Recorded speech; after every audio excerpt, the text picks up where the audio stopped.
go. Logan Peterson's backside here in the 250s. Nice. That's going to be pretty cool. Stick around for that. He made that look easy. Yeah, he really did. Coming in at just under 3 seconds, a 2.97. See, so you can see their times aren't much different than the open class. You did see him trying to clutch it quite a bit to get off that start, to keep that second gear momentum, to get it up and going up the hill. But again, he didn't have a problem, and he made it, you know, almost look easier than some of those open bike classes. Seeing the comments coming in, keep them rolling. Dan, let's see the big boys again. I'm curious how many out there watching here ride 250 versus 450. We want to hear you. Or do you ride a street bike with, you know, 1200 cc's? So here's Mount Altafish, who looked so good earlier today. So good In the Pro Opens. You don't hear this sound too often anymore.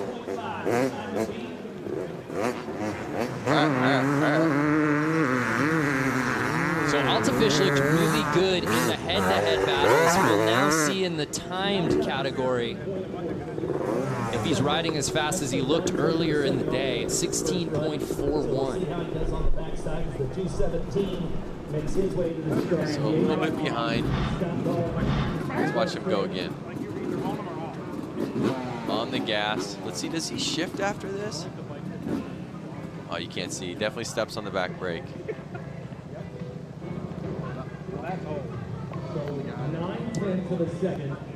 So almost a second slower than what we saw at Peterson's front end run. Let's see if he can make up ground here on the back course.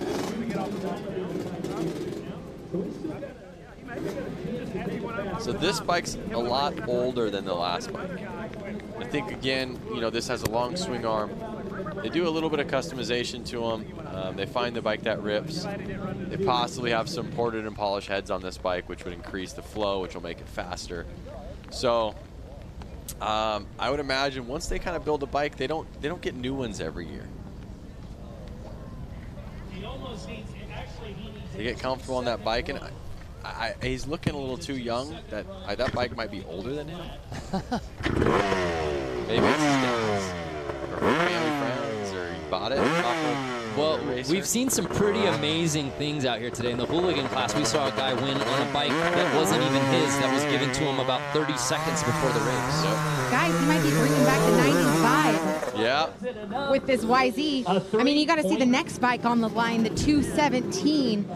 Just a good old stock dirt bike heading up the hill right now. Nice. There it is. KTM 250F.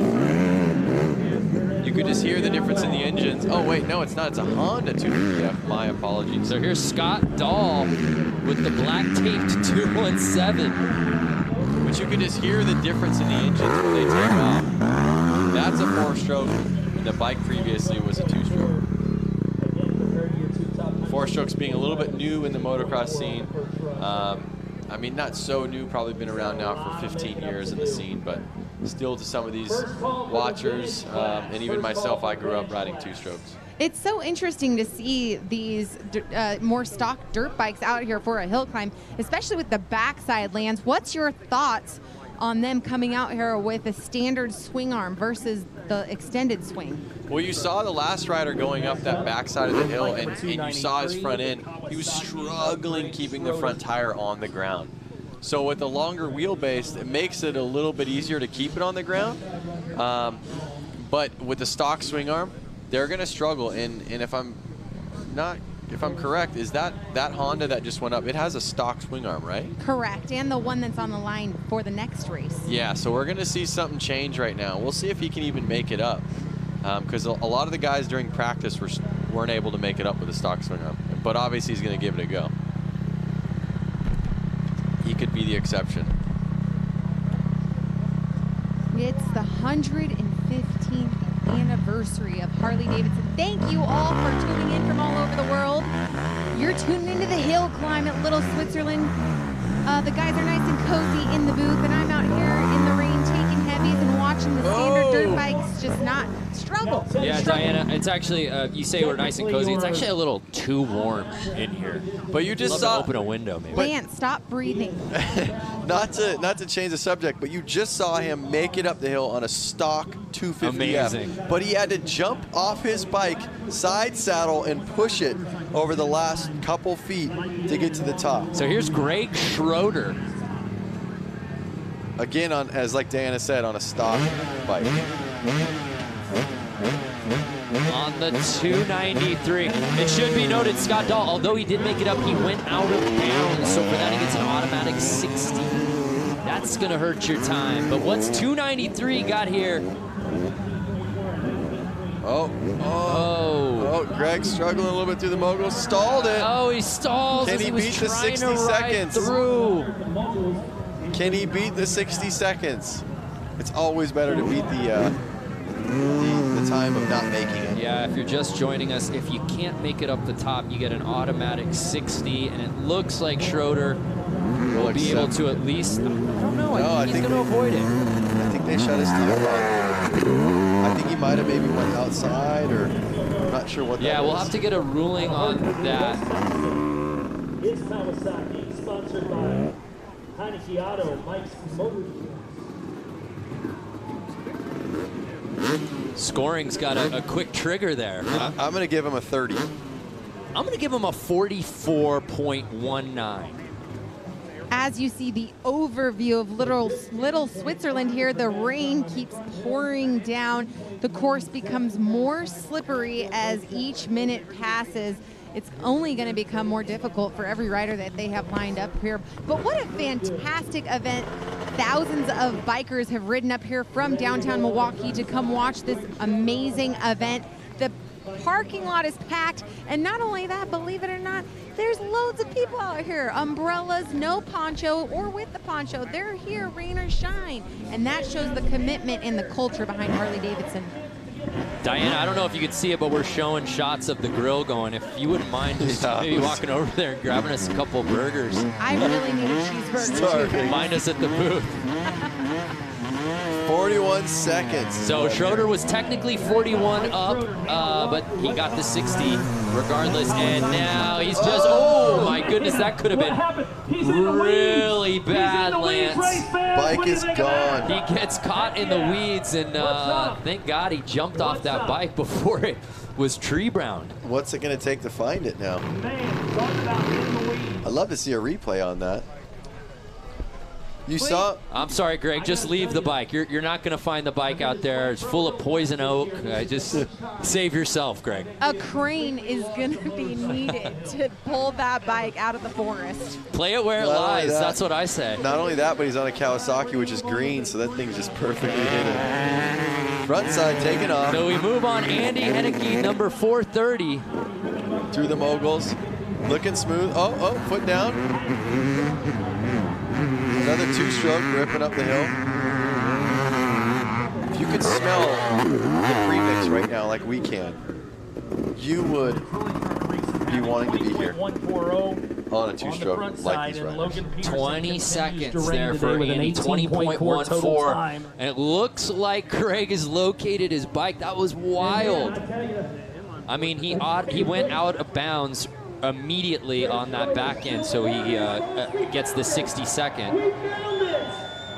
And the fans, I don't know if you can hear it in the on the broadcast, but they're going crazy because they did find the bike. Diana, it sounds like the roar of the crowd with Greg Schroeder finding his bike there in the woods. Yes, that's right. As soon as he got put up on the big screen, the crowd just started roaring for him. He was able to fish the bike out. So, hey, I mean, I give it up to the guy for bringing a stock motorcycle out here to try this hill climb out. Hopefully that was his bike and not his friend's. His friend's going, why'd you launch my bike into the side of the mountain? So we move our attention back to Andy Heineke, the 430. He posted a 20.14 on the front end. So I got a question on here on Facebook Live. Jason Hale going, where's the Harleys? We had Harley hooligans ripping up the mountain earlier today. Then we had the open class with Harley-Davidsons ripping up the mountain. Now we're on to the 250 class. So in the 250 class, we're seeing a lot of 2-strokes and 4-stroke dirt biking guys. So here's Helnick's back end run, and he lands. I don't know if they're going to count that. Looked like he went out of bounds. I think he stayed in. I think it was from that angle. He made it. I mean, I'd give him a time. He didn't go that far out if he did. See this again. Watch. Let's see if he actually goes out. He's still in. I mean, he goes out. What do you call that? But he still come. But They're he saying that's came back inbounds. in. He didn't go out on one of the red sticks. So is that the thing?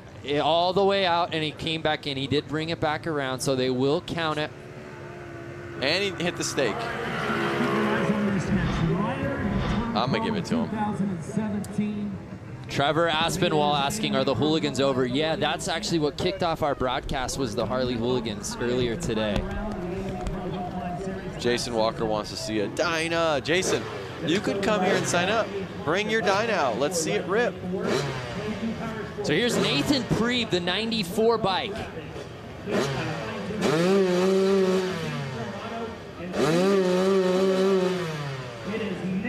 We've seen some trouble on this front end the last few riders. Can he buck that trend and get a quick time in the teens here?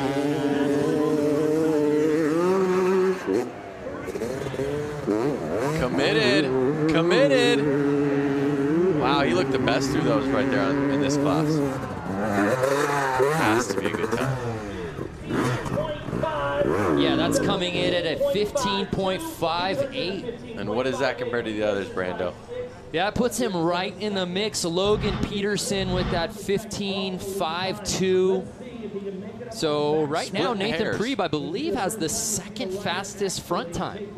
That's splitting hairs right there. Jason Walker, the guy who wanted to see the Dyna, he just said, lol, I would bottom out.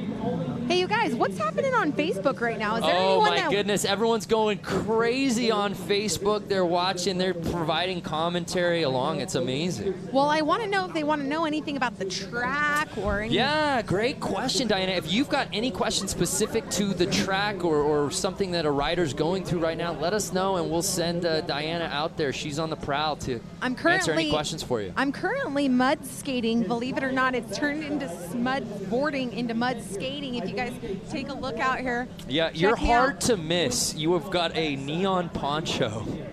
Yes, I'm in the neon poncho. I can't wait to show it on camera for the winner's interview. Hopefully a camera catches you. Yeah, that's amazing. So you notice the number 94, he's really eyeing out the lines.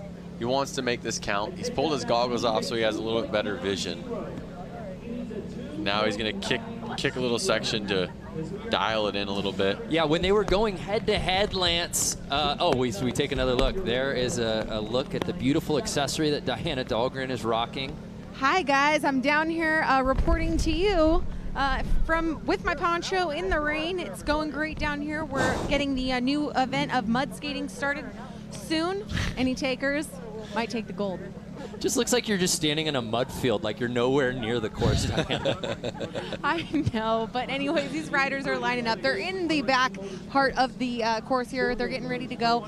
And you know what? We have a lot more coming to you at Bradford Beach this afternoon. We're going to be hopping on a helicopter, hopefully, after these races, going down to Bradford, something that hasn't been done in a century. 100 years. Yes. Wow. Now, Lance, I got a question for you. Before, when they were going head-to-head, there was a clear line as to which riders wanted to take on this back end. It's all mush out there now. It doesn't seem like, you know, veering a little to the right, little to the left, there's an advantage either way.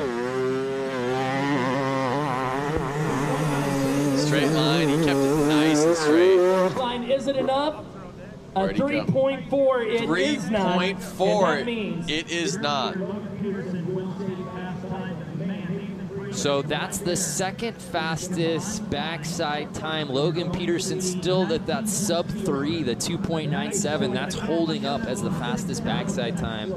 And therefore, he still has the fastest combined run. So I see a comment on here from Earl Oliver. Anybody running one of the old Harley motocross bikes? Those bikes are so awesome. I would love to have one in my personal collection. I don't think anyone that owns one would ride one out here just because of how kind of rare it is to have one that runs. They are an awesome bike. We'd love to have one again. Right now, you see a Honda going up the mountain. That Honda belonging to Brandon Donahue. He's on a 250F. This time coming in at a 26.327, and there you see it is absolutely pouring out here at Little Switzerland. The conditions we hope will improve a little later today when we're out at the beach. And you heard Diana talking about it out at Bradford Beach. There you see the course getting built. And Lance, I know you're gonna be in the booth with me, but I think I'm gonna have some trouble holding you back from getting out there on that beach course. Yeah, that looks like fun. I've always liked riding in sand. You just get to stay on the throttle, keep the front end up, and roost. Yeah. So if you're watching us right now, don't go anywhere. We'll be out there a little later today, 6 p.m. Eastern, 5 o'clock Central for us here in Wisconsin. And as Diana said, we'll actually be hopefully getting to the chopper. To the chopper. I believe we are taking a helicopter to get there. Yep. I can't wait for that. Well, because we weren't granted Harleys. Everyone in the parking lot on Harleys will just rip there. Yeah.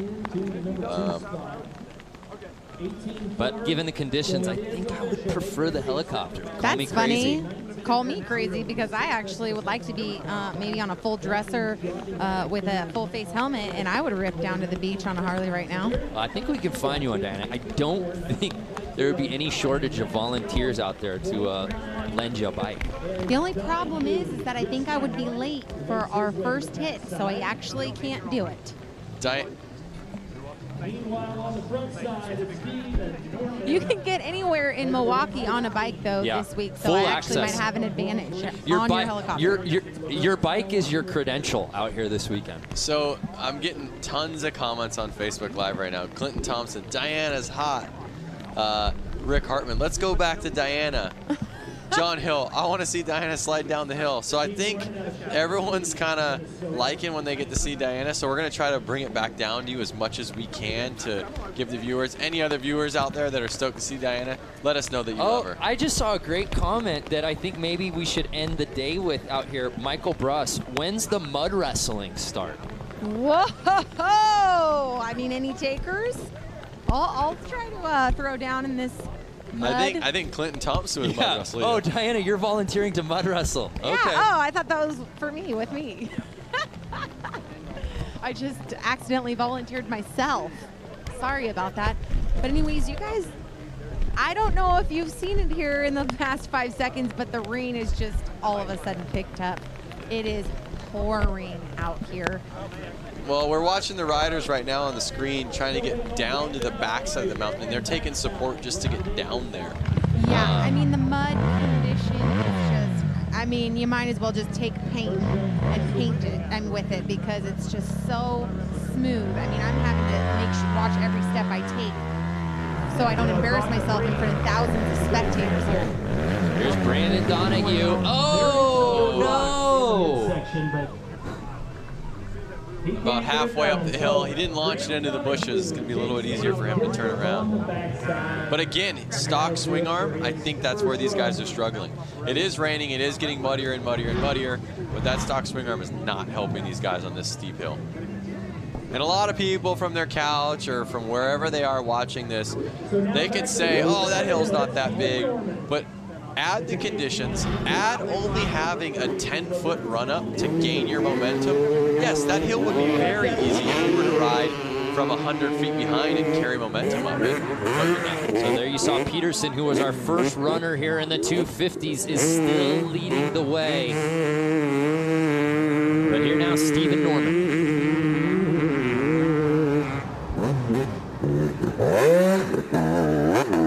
Stephen Norman's going to go back there with an extended swing arm, and let's see if what I was just saying is going to kind of help him get up that hill. He's eyeing it out right now.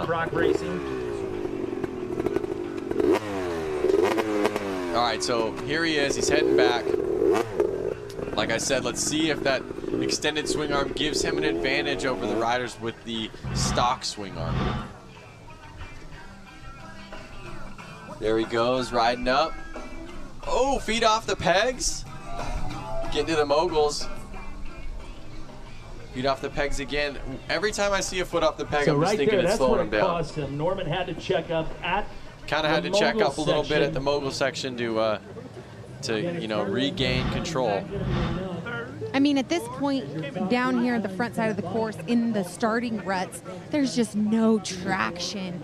I mean, the mud in here is just so slippery. If you guys come to me at all in the front, I mean, I could just show you what can we this get is looking like here. I'll come up to the let's get a shot of Diana. There we are. If you could just see, I mean, it's just, look at my foot. I mean, it's like my foot might as well be on an ice skating ring right now. There's just, if you look at the ruts into each jump, I mean, there's just no available line for any real traction here. So these guys are gifted, man. They're talented, and they're putting it all on the line for the 115th anniversary. So awesome. Thank you very much, Diana. It's definitely looking muddy down there. And here we are with the extended swing arm on the 2-stroke KTM. Let's see how he does. Getting it. And looks great. And see, like I said, the extended swing arm really, I think, you know, helping him get to the like top. It is a lot of the rider's backside. ability, but that swing arm does give a good advantage. And I believe he pulled a 3.9 seconds getting up. And here we are with another rider with a stock swing arm. Let's see how he goes. Up into the moguls, checking up a little bit, eyeing out his line. Oh, it's getting slick out there. The 316 dropping his bike. Let's see if he can get up and get to the top of the mountain to give the backside a little bit of some action. Diana, what's going on down there? I think Diana, oh, it's past 35 seconds now. Yes, I'm sorry about that. I was just catching up with scoring time. I had my headset out. Anyways, you know what? I mean, Jeff Wick, who was out there racing, now helping him get his bike off the track. yeah, we are going to have, you know, there's some serious, you know, mud delays here. I will say that. Now we are at 60 seconds, I believe. So he will just take a 60 flat for this one. Again, let's see if he makes it to the backside. But for now, the rain is dissipated. Where it was pouring, you know, just 60 seconds ago, it's actually no drops are coming out of the sky now. So that's a good thing. We'll see how long it lasts. Here we go. He checks up a little bit going into the moguls. Bopping through and just pushes that front end. Could not keep it up. There he is going over with timing and scoring. AMA, seeing if he can go back to the top.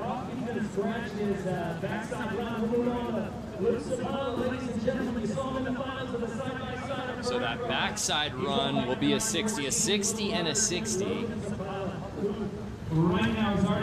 And look who it is, Luke Sapala. Riding today for West End, Harley-Davidson out of Ellsworth, Wisconsin. Luke, of course, lost to brother Logan earlier today, trying to get a little vengeance. Maybe he let him win. 18.4, a 19.0, and a 19.9. We got the thumbs up for Luke. So check out these chairlifts. The chairlifts are running.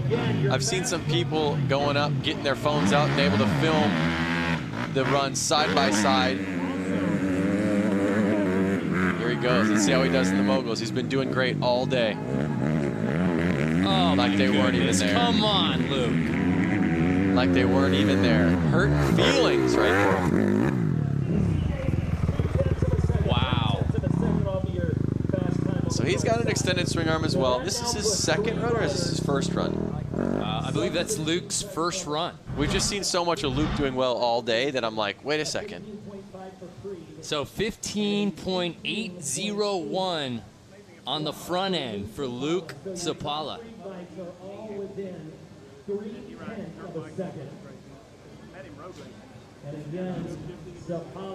And how about this? Yeah. I don't know if he is contracted by us, if this is part of our production team, but let's get that footage. That's got to be incredible. I'm sure it's on social media world somewhere. The lift cam. So Luke Sapala, after a very strong front run, let's see what he's got here on the back end. Jerry Simi, Luke Sapala got game.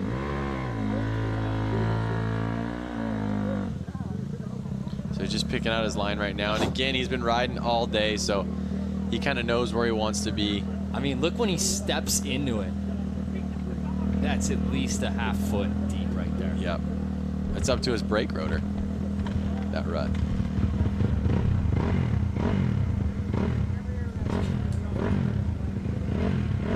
Robertson, will he make it? I'm thinking he'll make it. So here's Luke Sapala.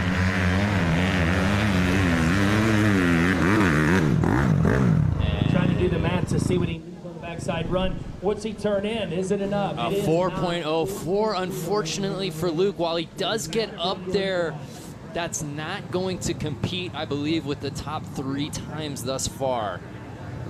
And we thank you for joining us here at our Harley-Davidson hill climb from Little Switzerland Ski Resort out here in Slinger, Wisconsin. Beautiful shot from our drone overlooking this little ski hill that we've turned into the Harley Hill Climb here in 2018.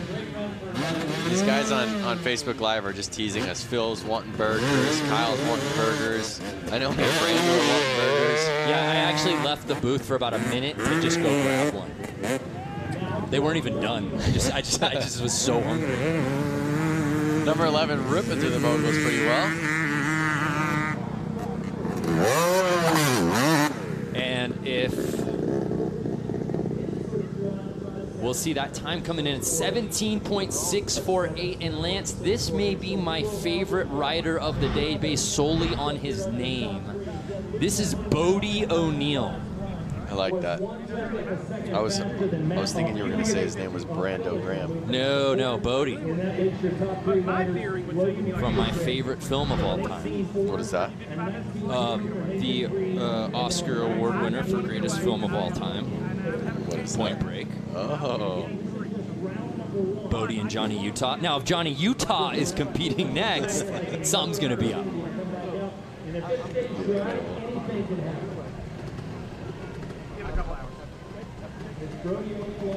And Lance, he's a little guy. I was just gonna say. I think this is one of our teenagers we have in the field.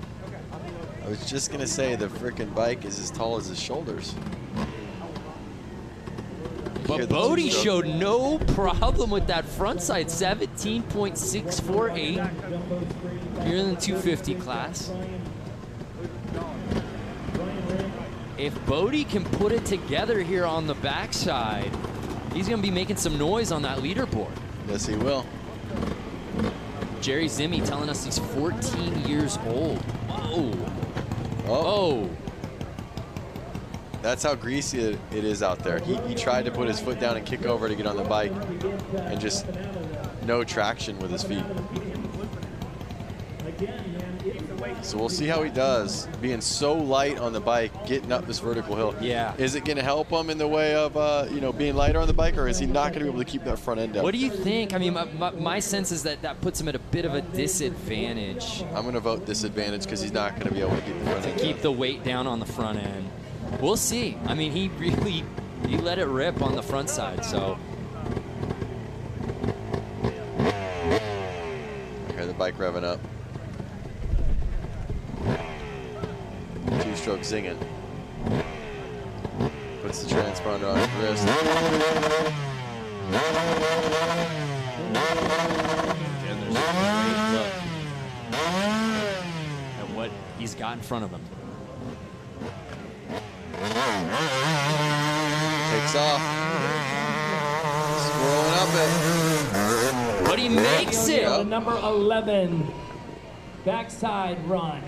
And that time comes in at a 3.476. So not enough to necessarily crash those top spots, but a really strong showing from the 14-year-old.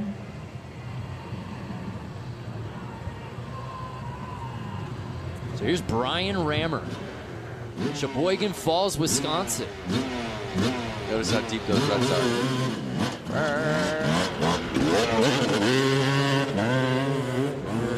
Bike's running a little rich, blowing that blue smoke out the back.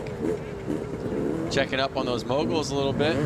Oh, no. into the crowd. Oh! Just like some old school hill climbing videos you see. Yeah, you stand on the sideline, you're going to get yourself a souvenir.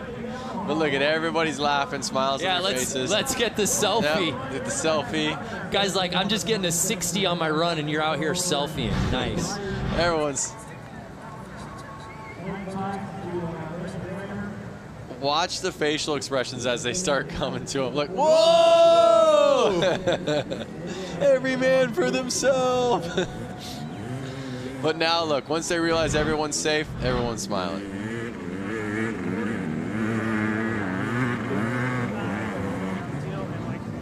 All right, so he's going up to do the back. So with that, Brian Rammer gets an automatic 60 on the front side.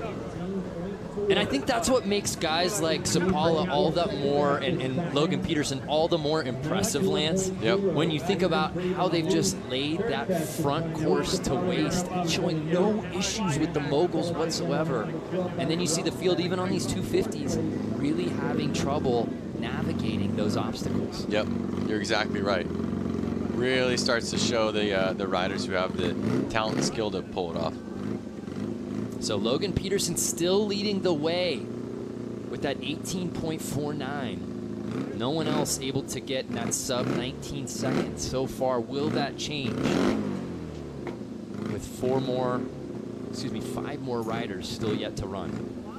Again, I'm getting a lot of guys on Facebook Live. They're probably just tuning in. The Harley-Davidson hooligans ran. They were all on Harley-Davidsons. And then we had the open class where that was a variety of high CC bikes, and there was a lot of Harley engines on those. This is the 250cc class, so you're going to get a lot of 250cc 2-strokes and 250F 4-strokes. Here we have a 250cc 2-stroke going off with the extended swing arm. Let's see if he can pull it. Ooh, looks like he's going to need a little bit more tire. Oh, look at it dig a hole. And it's a slow fall.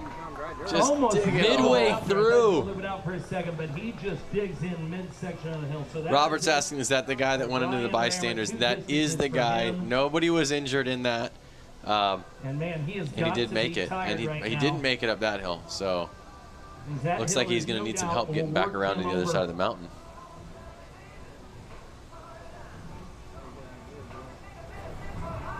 Well, the question is, so a couple of 60s for Brian Rammer, unfortunately, but now we move our attention to 895, Logan Sapala. We're going to see some stuff happen here. Logan has had himself a day.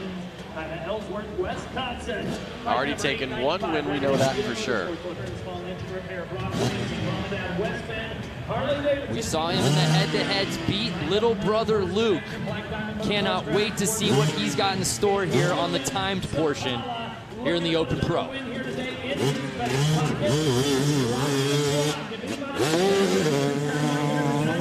he comes, second jump, launching it. Let's see how he goes to the moguls. Little checkup, but wheelies through it, just like it wasn't there.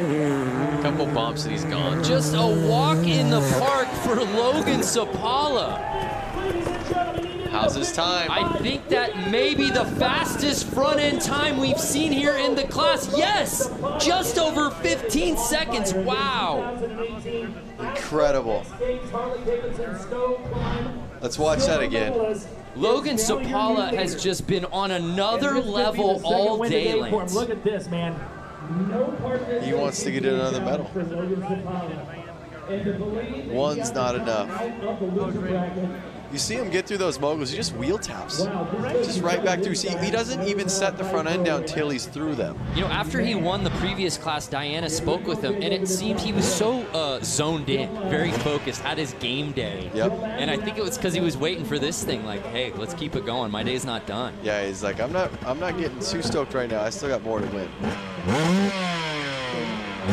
He's showing no problem, got in a position right away here for this backside. Logan Sapala. Extended swing arm, 252 stroke. Hovers that boundary line, but stays time? in. The time coming in at 3.63, and I think we have a new leader potentially, Lance. Bumping everyone down.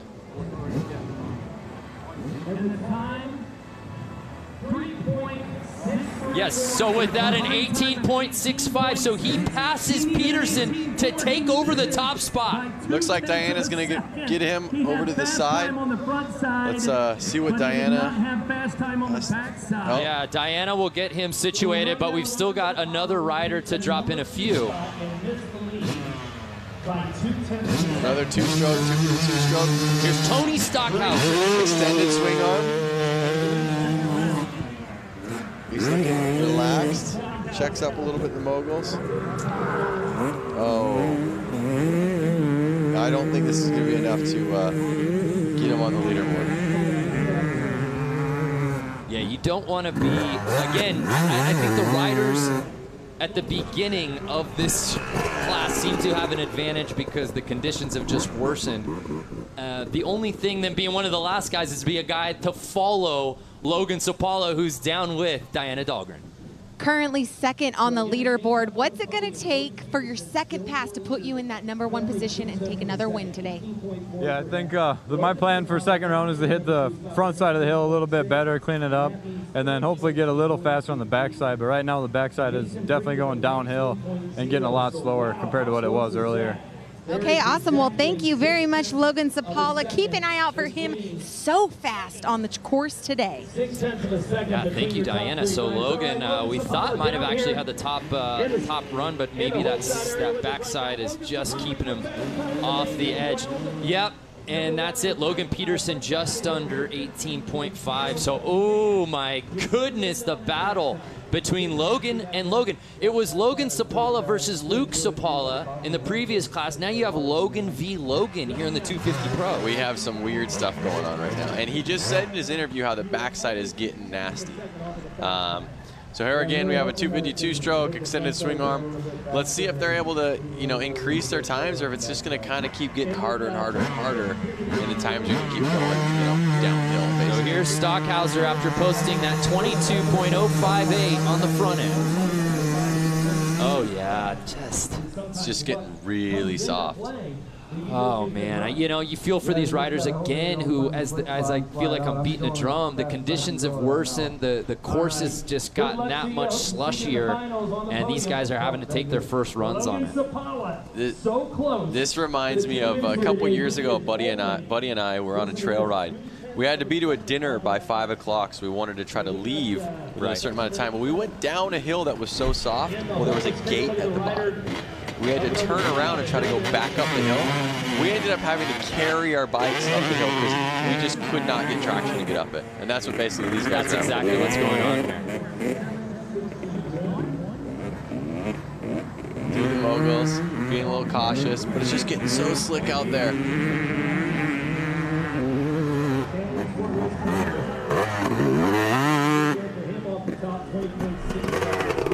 Again, it's a feat just making it to the top. You've seen the riders that haven't been able to make it. And so, we're looking at this going, oh, it's a little bit slower time, but he made it. Yeah, Paul putting in that 20.67, but he got to the top. When you're seeing guys left and right having to put up 60s because they can't even get up there, this feels like an accomplishment in and of itself, but it makes it all the more impressive when you see what a Logan Sapala does, just a shade over 15 seconds on this front side.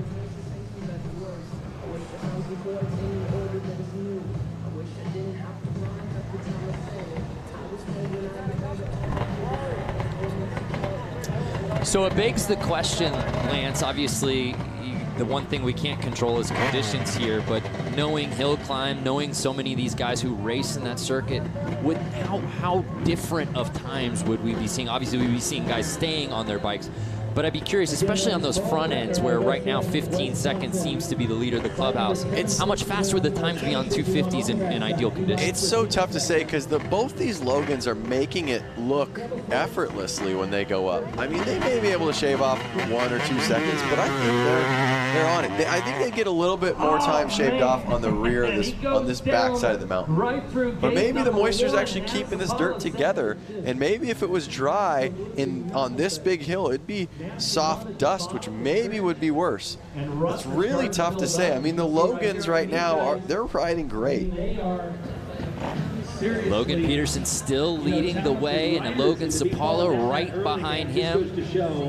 at the backside of that hill. So after seeing Paul Buettner, we now see Julia Buettner out of West Bend, Wisconsin. Sounds like she's on a 250F. Extended swing arm.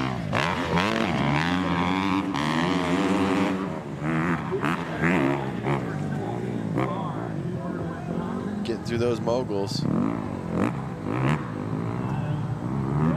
And Julia controlling the bike through those features and making her way to the finish line. Nice. That's going to be a solid front end score.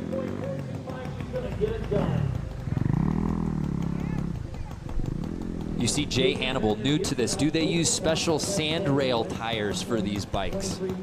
Jay asks.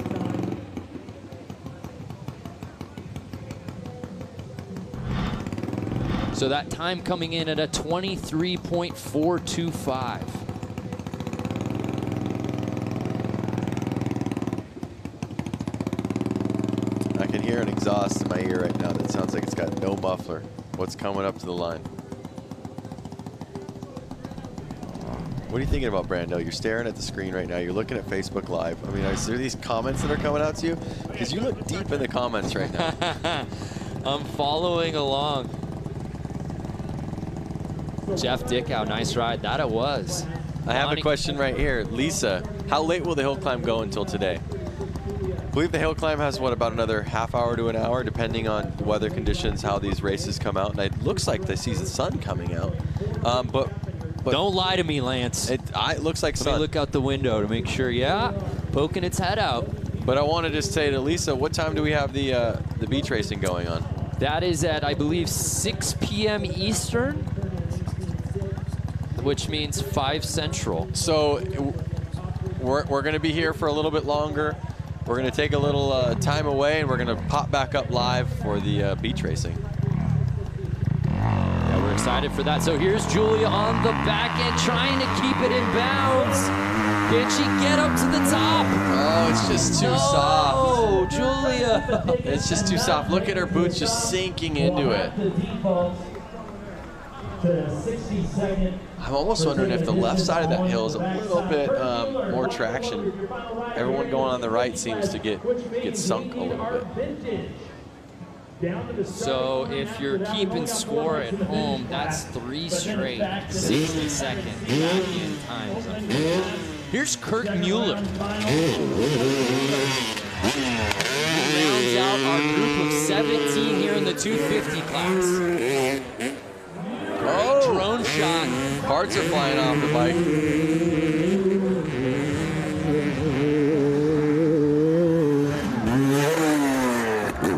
Whoa! Do we have a crash? We did. Little Larry loop out. So Kurt Mueller, after he crossed the finish line, lays the bike down, but put a 17.42 as we take another look. We saw it from up high. Here it is from down low. Oh, yard sale losing parts. Oh, a little mischief maybe. Woo! Kirk. That one for the fans. Oh, right off that the one bat. was going to be tough to ride away from, but he picked a good time to do it as he crosses the finish line on the front end, 17.42. So that's a pretty decent time. We'll see if he has any trouble on the backside.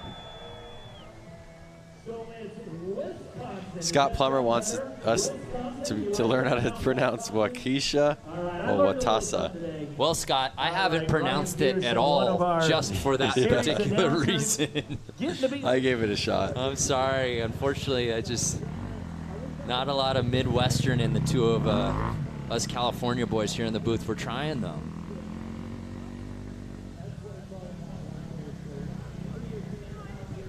So Kirk Mueller, after absolutely sending it on the front side, will try to make some noise and gain some ground on the back end. celebrating. Well, again, he did get a decent time, so it'd be smart of him to finish it off and do it right. On Facebook with Harley-Davidson.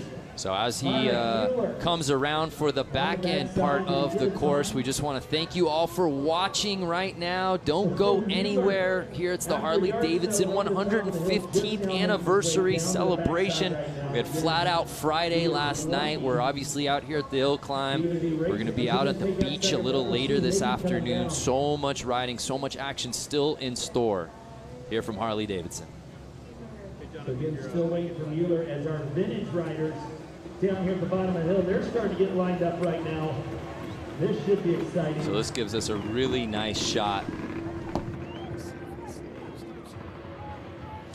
Yeah, right now we're playing Where's Waldo? We're playing Where's Kirk with our drone as we try to figure out where exactly Kirk Mueller is on this course.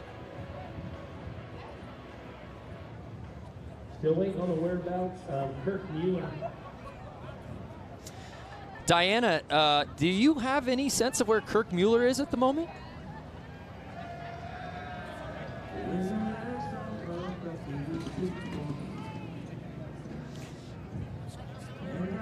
Oh, Kirk Mueller will not be taking the back end run, so he will take that automatic 60. And with that, our 17 riders have officially placed here in the 250 Pro, and it's Logan Peterson with that 18.492 ahead of Logan Sapala and Nathan Preeb, rounding out the top three. So congratulations to Logan Peterson. We've still got great categories still to come, and we want to hear those comments on Facebook. Keep them coming. If you've got questions for Lance, if you've got questions for Diana, who's out on the course, let us hear it. We'll try to get to it. We now move on to our next class. This one's a fun one. We've been looking forward to it. The vintage class. Diana, are you down there? Yes, I am. I'm down here by the vintage bikes. Man, you guys got to see these. Truly are vintage. We're going to see how these things hold up after what we've seen with some of the more non-vintage bikes. But yeah, these guys are putting it all out there and like team effort right now.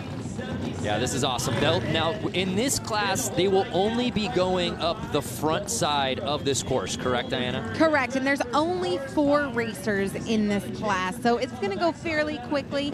From what I can hear, it sounds like something is started, but they're getting their electric pump or their electric starter over here to get this maybe another portion of the motor started. Lance, do you have any color on that?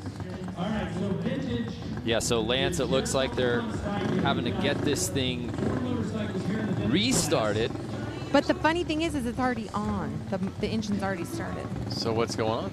So that's why I'm not understanding. But you know what? I'll try to get some details. So, yeah, while Diana tries to fish for that, again, only 4 riders in this class. Okay. Each of them getting 2 attempts here. We're only counting that run 1, excuse me, that the front end of the course. And it's been, oh no, right out the gate. That's what those ruts are going to do to these guys right here. And if you don't stay in the rut and your weight isn't distributed right, I just hate it. But you could see Nathan kind of just obviously bummed out. Wait a second. Look, his chain's off his wheel. Oh, you're right. That Look could at have that been on the what back it was. end. That's what's going on here on the 500. He thought the power was to the wheel, No so he put way. his weight into it, and there was no power going, so he just kind of fell over.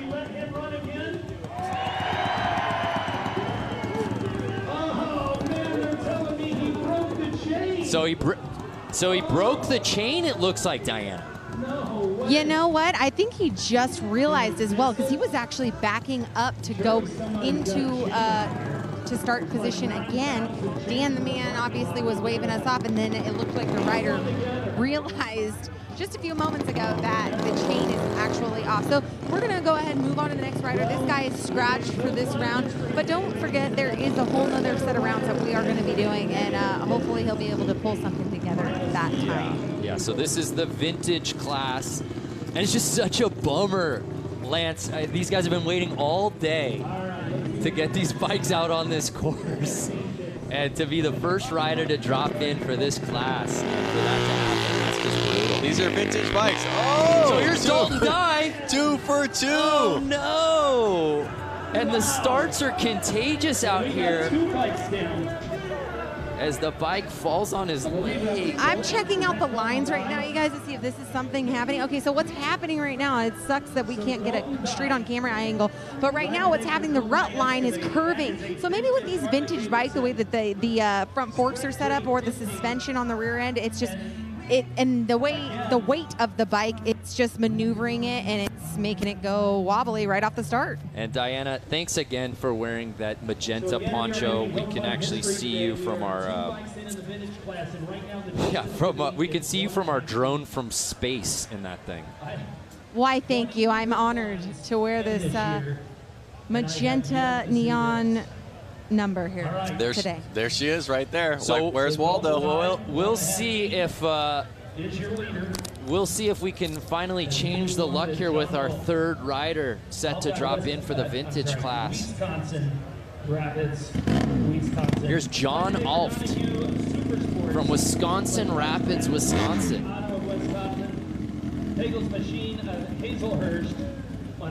Can we get a full pull on our third attempt here in the vintage class? There's only 4 riders, fellas. I'm crossing my fingers. There we go. There we go. Sounded like that bike was struggling when it wasn't wide open. Oh!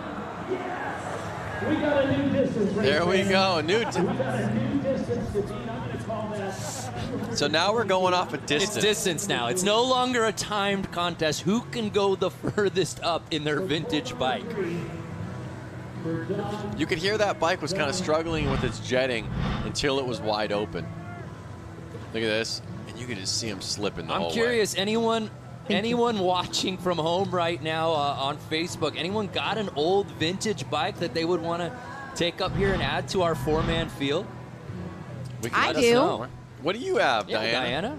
I mean, I could alter a 98 Softail Custom. That's not too I mean, it's vintage for my day. It's not vintage in the world. Why? When were you born? Large.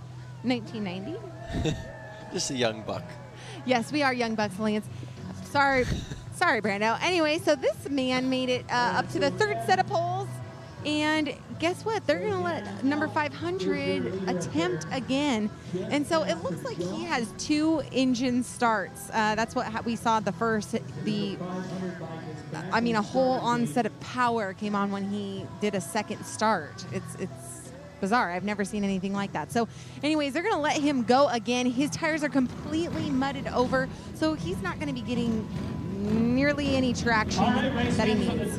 So Nathan Oldenburg will get a rerun here on his first attempt. Of course, the chain coming off right out the gate to start out this class. Let's see if he has better luck here as he gets another crack at this thing. And he's off. Can he make it further?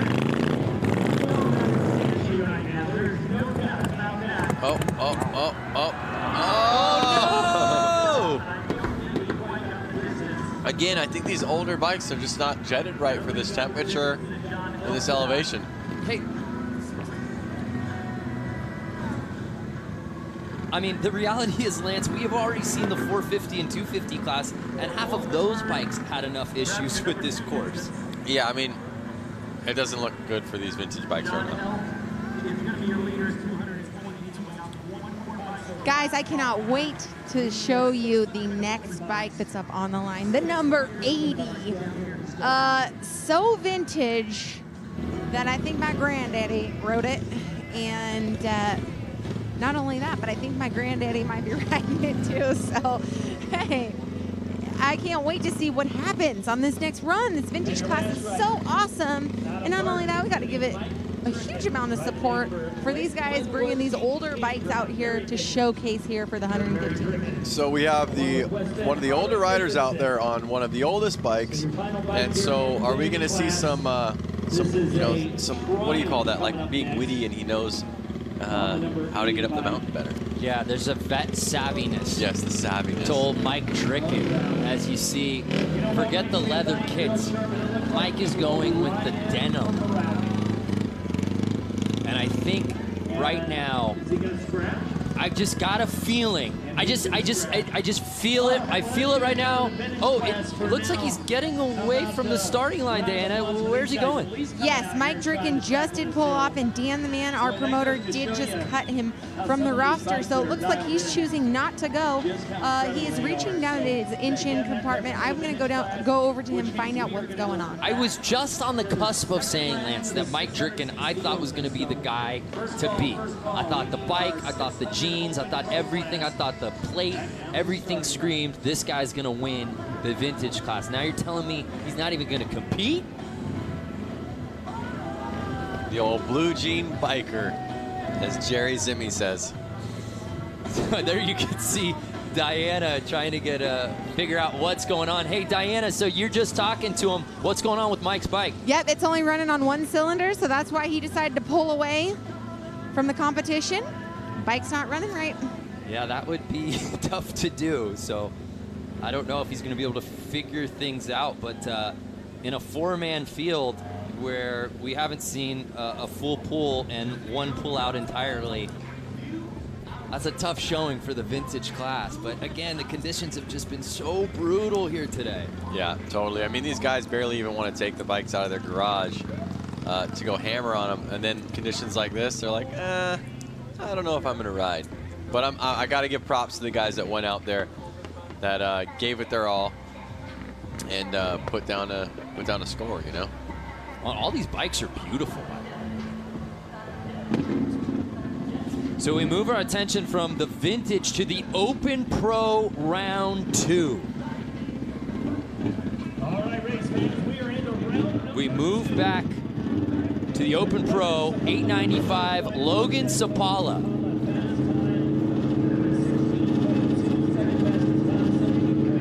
Saw put down that 16.28 on his combined run.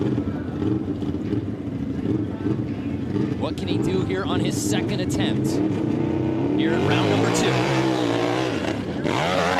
On the gas. Camera can't even keep up. Do the moguls clean like they're not even there. Yes.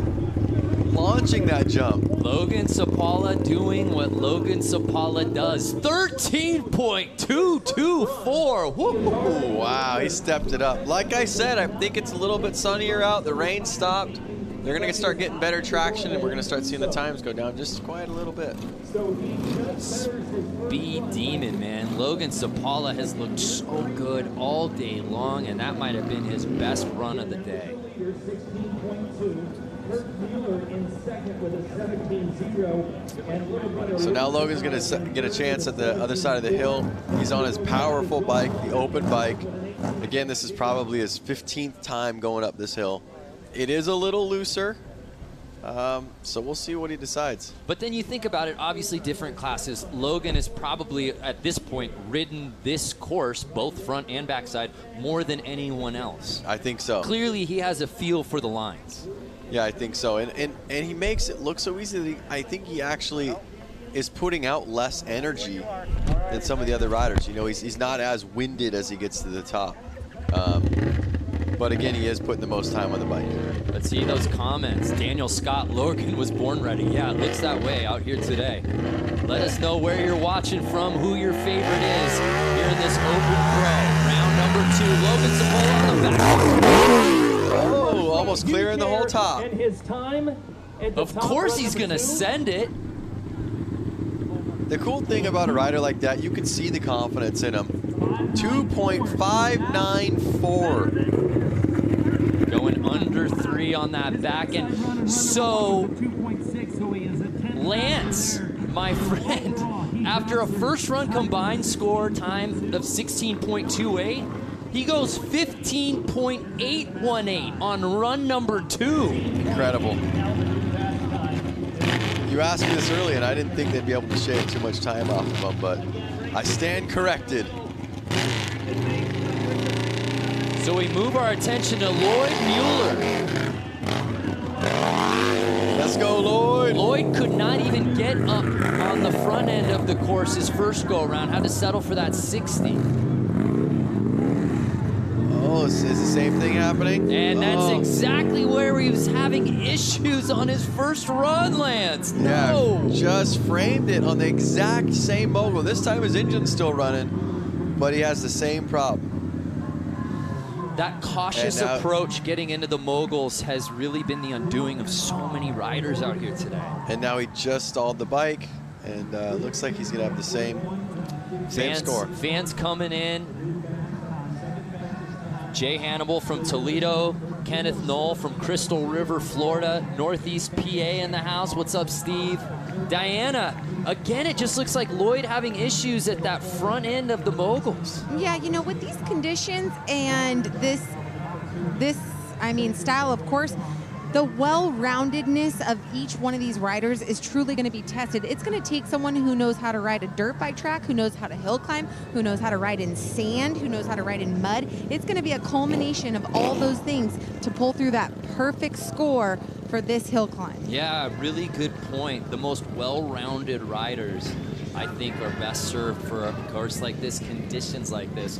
It's no surprise Logan Sapala, who I told you, rides a little bit of everything, has been the leader of the clubhouse out here today. Notice how Logan Sapala is almost a second and a half faster than anyone else out there. Is anyone going to be able to kind of come back up and match that? All right, so Mueller's going to head back up. Mueller Jr. will head back up. So our previous rider is not going to go to the backside. Mueller will not be able to make it. Mueller. Lloyd Mueller will have to settle for 260s. Does that sound better? Josh Mahlerchuk, sorry if I butchered that. Lloyd, we got worms. Yeah. Any Dumb and Dumber quote is fine with us. So 127, Lloyd Mueller making his way up the backside. So he had to go back down there to get his bike started. Were they talking about anything down there, Diana?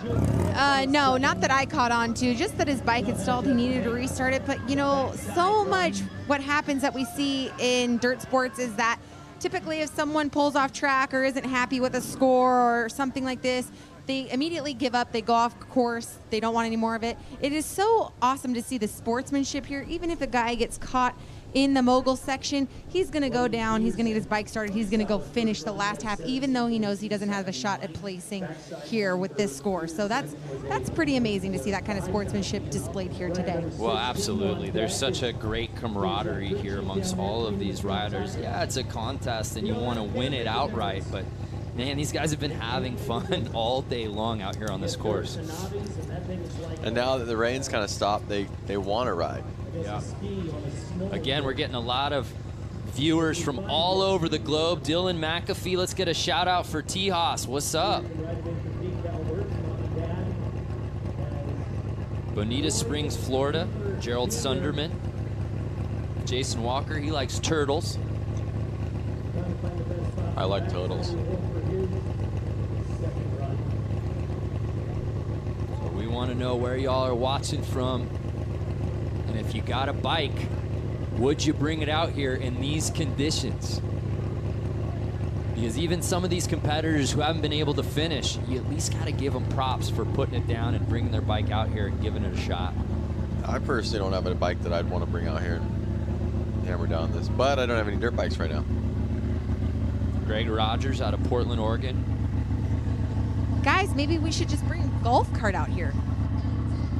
Yeah, I think we should figure out any vehicle we can get our hands on. The three of us took an Uber here together. We should have convinced our driver to take his minivan, the lovely Town and Country, up this course. Why not do the Kiki challenge on the course? We were doing the Drake In My Feelings challenge. I think I won that.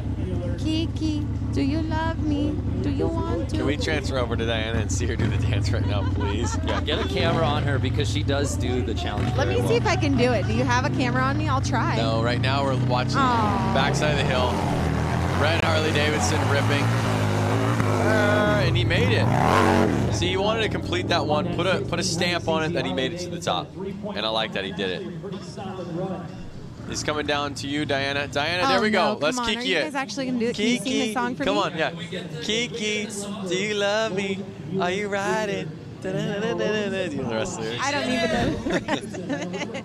I just watch on Instagram, and they can't even hear me, you know, in course where they're showing this massive big screen we have in the background. It's me right now on the screen, and nobody is understanding what's going on because I'm not playing to the crowd. So all those out there watching Facebook, thank you so much for tuning in. Leave a comment for my week Kiki challenge. No way. No, that was not a Let's weak ask Kiki the challenge. fans at home. In between riders, would you like more Diana dancing? Tell us a song, and she will figure out a choreography for it. Scott Vesper, I'd rather just watch Diana. Okay. Do the moguls. I think as they keep going through the moguls like that, they're kind of got a nice rut going that's smoothed it out. It's almost made it smoother for them. So Logan Peterson with that 15.475, really picking up where he left off on his previous run. That's doable. And I'm going to have to take and give the credit to Dad there for painting them front tires.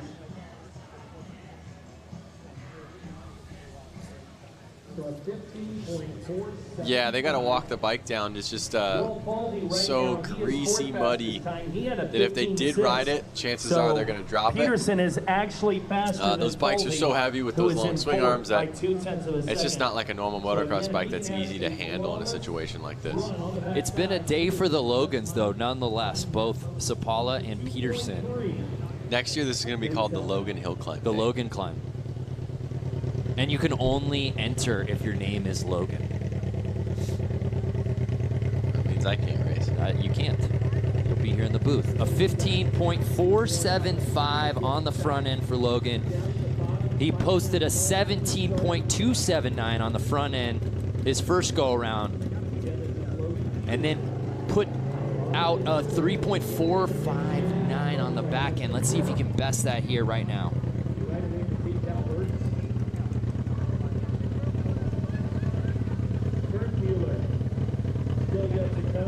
Diana, we've got another request for you from Rick Adcock. Have Diana do the Carlton. So that's next on your list. So I'm looking at this bike and it says Aprilia on the side. So that would be a European sport bike engine that would be in that. Whoa, I think we're bike. sub 3 seconds on the back end there for Logan Peterson. Yep, 2.985, blistering up the hill. Logan Peterson, a 2.9 gives him an 18.4, and he walking away with an the podium. 18.4. That's a total score. Brando, where's that put him at? Overall, that puts him at 18.46. So that doesn't best Logan Sapala, who just, frankly, he on one today. Yeah, he on one. But Logan Peterson, that might be good enough for second place.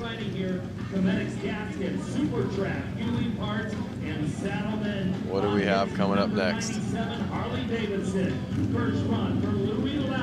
Louis Louders. So Louis Louders, on run number 1, he was just under 19 seconds with his front time. Harley-Davidson ripping up the mountain right now. Listen to that thing. What a shot. Getting into the moguls a little bit. Can he make it through? And he does not. Slowly laying it down. He's still up and running. He's going to get a time for it.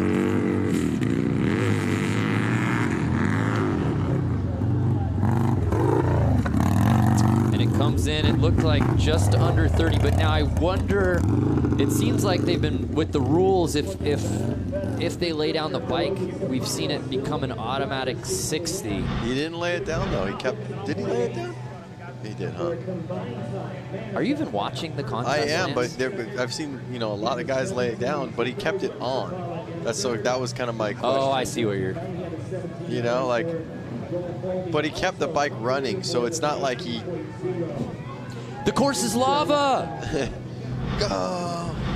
So yeah, and it looks like official scoring, it is going to be a 60 for Louis. Really? That's a bummer. So already he'll still give it a go on the back end, but there's no way he'll certainly beat his first run time. That's not fair. You should be able to score. You know, if you were able to get the bike up and you're running, you get the score that you got. We do have an update on the dance poll for Diana. The Carlton still coming strong. Baby Got Back now is gaining a steady stream of votes. So Diana, just be ready either way. I'm ready for the Carlton. What is the Carlton?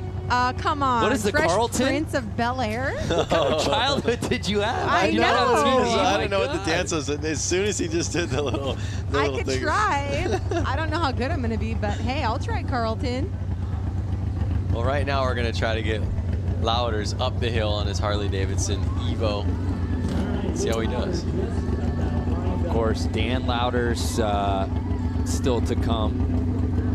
He put down that 60 and a 60, so he'll try to best his second run time of Luke Sapala.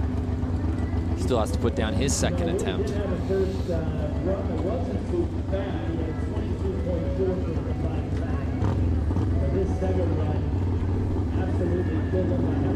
So can Louders put the first run disappointment behind him Stay left, stay left. and put it together here on the back end? There he goes.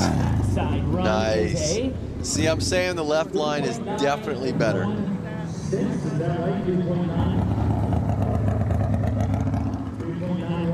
So Louis Louders has a much better back course run than the front where he couldn't hold on. But we move our attention now to Luke Sapala. Again, Logan, brother Logan, leading the way with that 15.818. Luke trying to replace, as you see in that third place, 17.476. Can he catch brother Logan? He gave him a run for his money in the other class, so let's see what we got here. Okay. Let's go.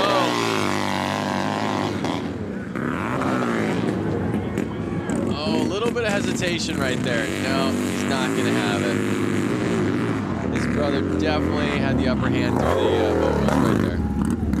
A great showing. Yeah, about Very a good. second and a half slower than brother Logan. He's still under 15 seconds, which is the third fastest we've seen on the front end here on these second attempts, but not enough to trump his brother. Yeah, guys, shockingly, the conditions on the course have actually became from slick back to chunky. You know, they're getting a little bit more traction, especially here at the start, which at one point about 30, 45 minutes ago was very slick.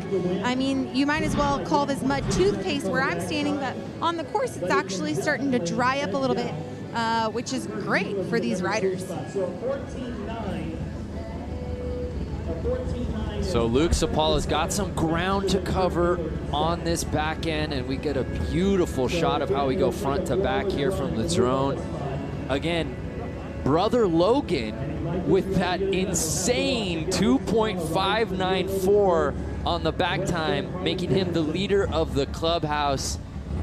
He's gonna need something huge. Can I give him a recommendation right now?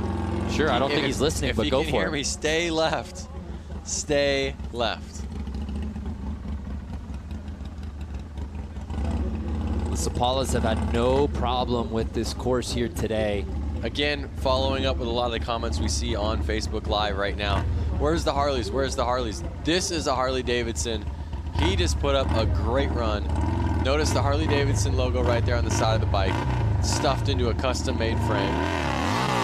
Here he goes. Stay left. Goodness! Like nothing, straight up. 14.9 Mueller's time 17.4. 2.47. And that is the fastest backside time we've seen out here on these second runs. Yep. Whoa! How is that going to be combined? Unfortunately, because he was a little slower on the front end, he's not going to overtake big brother Logan. But is that enough to get him into second place? I don't think so. I think Kurt Mueller might still be faster. Yep. But that is the fastest back-end time. Yep. Great effort. I mean, I blinked and I missed it. Yeah. So we move on to Dan Louders, who wasn't able to complete either front or back end on his first attempt. Notice there's no more umbrellas up in the crowd right there. Rain's kind of mellowed out. Obviously, it's still muddy, but it's going to be a little bit easier visibility for the riders. Oh, excuse me. This is Josh Mueller in the 128.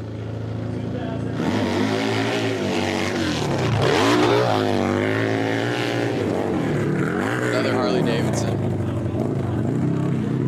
Not bad, not bad. A good attack to the moguls. Yep. There we go. Yeah. Whoa! 13.797. If he could pull off a quick backside. This is the Josh Mueller that we are used to seeing. Like I said earlier in the show, we did a feature with him, Harley-Davidson and X Games Aspen for the Snow Hill Climb. And he's a very dominant rider, and that was what I'm used to seeing Josh Mueller be. Well, he put it down right there. I know we talked about if the rain letting off was going to change their times, and it looks like it is changing their times. They may be getting a little more warmed up. The track may be getting a little bit more ridden in. But the rain calming down is getting better visibility. A little bit easier to stay grippy on the track. So Josh joins Logan Sapala in the sub-14 club on that front end. And as you see right now, he's sizing it up. And Lance, your sage advice again would Go be... left. Stay left. Oh, he's liking the right. He picked right. Hopefully he picked right, but is aiming left. But again, I'm not down there. I'm just a viewer looking at it from a screen. So he's going to need something in the low 2-second range here to potentially push Logan Sapala. And I believe, I don't have that official top 3 in front of me at the moment, but I think if he can even get this thing in the 3s, he might take over second place. Here it is. I think he can do it. He looks so confident in the last stage of the race. Yeah, there we see. Okay, Logan Sapala, the 15.818. So that gives you an idea if he could somehow get this right at that 2-second mark, he might win this thing outright. I don't know if he can get there, but he has a very realistic shot. It's a lot at second place. Yep.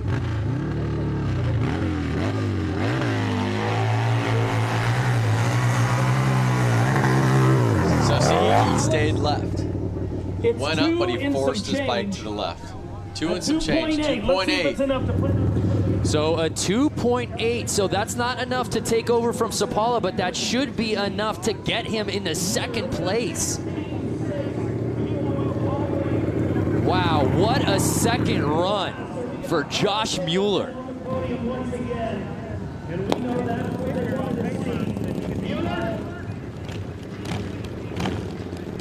So a total of 16. So we move our attention to the 60 by Dan Dricken. Another Harley-Davidson ripping up. I love this bike right here. It's kind of got some Harley drag pipes on it. Harley tank. Looks like a Honda seat, maybe some Honda wheels. Got a little squirrely, but he's able to hold on. Oh, no, he was out of bounds. Yep, he missed that last jump, so they're going to give him a 60 on that one. Round number 2, I just said a minute ago, you were totally off the radar. Round number 1 with the 22nd run. What happened earlier in the day?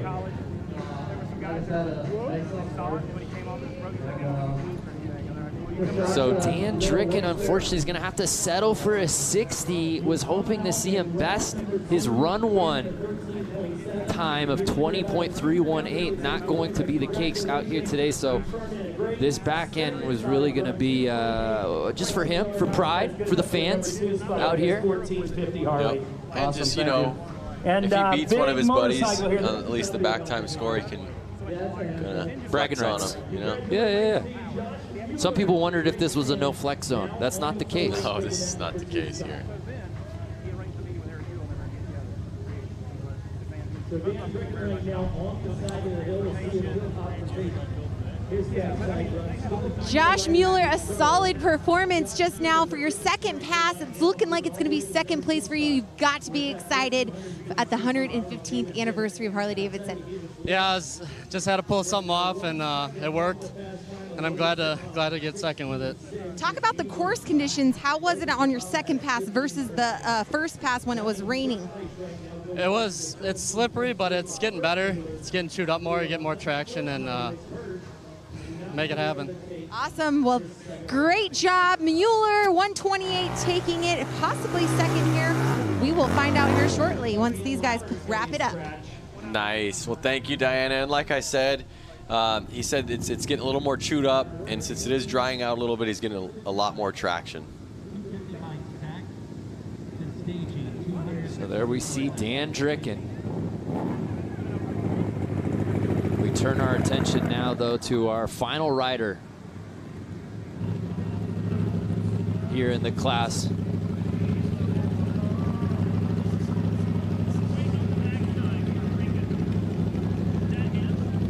Joel Faldy.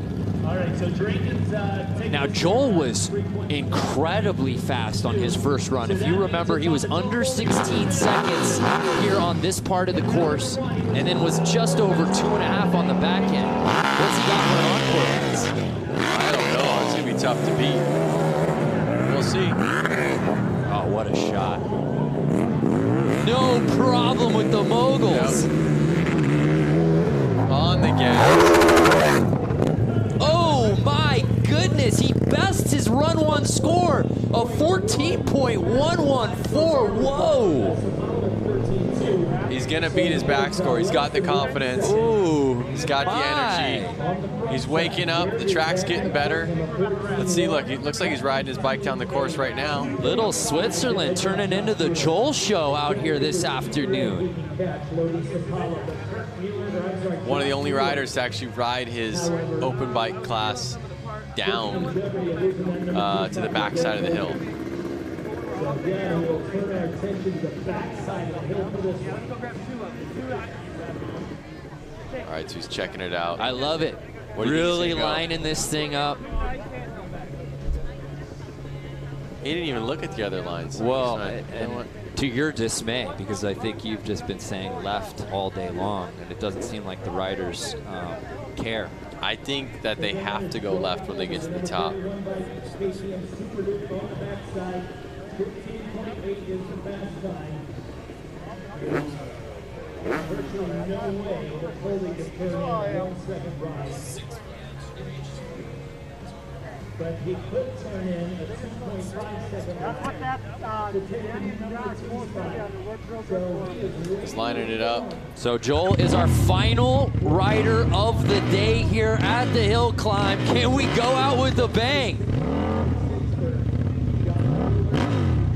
Clicks into second gear. Can he jump into the top 3? If he's gonna do it, he's gonna do it right now.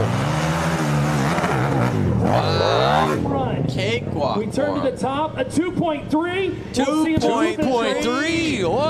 Whoa! That's some great scores. Oh my goodness! And Joel might have catapulted himself into second place. Was that enough? 16.51. It was! He leapfrogs Josh Mueller to take over second place on the final run of the day. Look at that. He's stoked.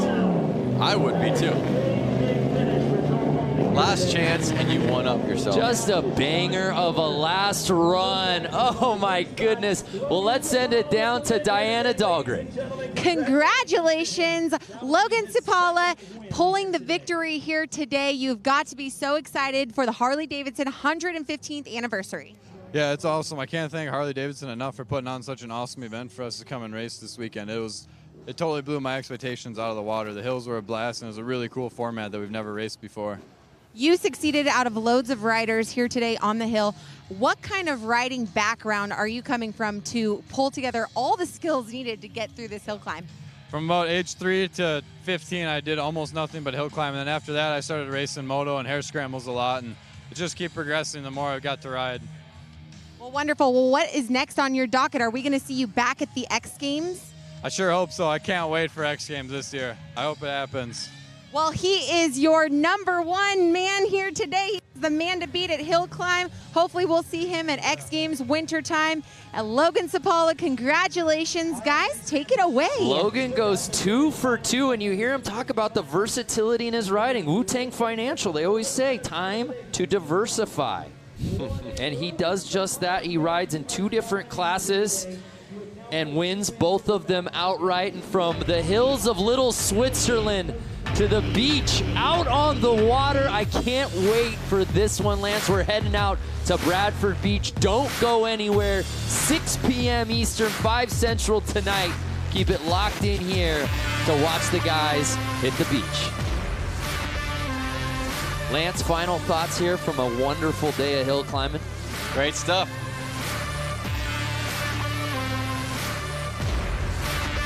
Well, that's going to do it again. Congratulations to all of our competitors, but it was really the Logan Sapala show, going 2 for 2 in 2 different classes.